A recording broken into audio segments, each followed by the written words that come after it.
Mana hurmatli yurtdoshlarimiz, mana sharoitlari, mana uyning sharoitlari mana.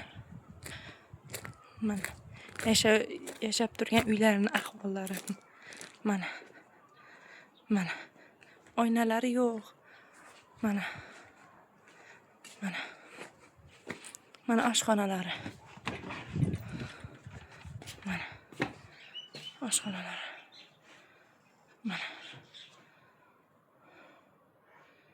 Mana oshxonalari.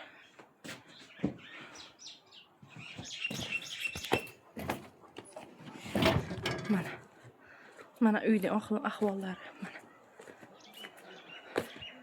Mana oynalari yo'q. Yashab turgan uylarning ahvollari. Uylarning ahvollari mana sharoitlari. Mana uylari.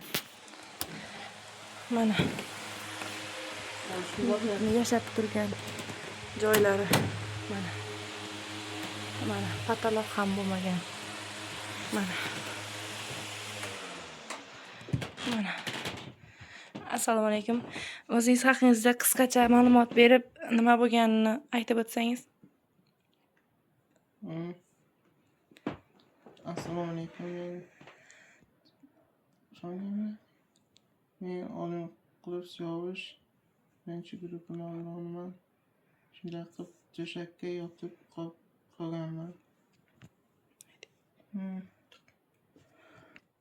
4 yildan beri shunday to'shakka mehmonlik yotibman.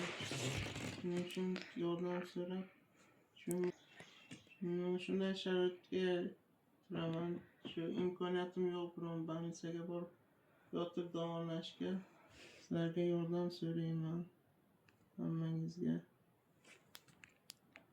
Hammangizga katta rahmat. Oldindan hammangiz qo'lingizga kelgancha yordam beringlar.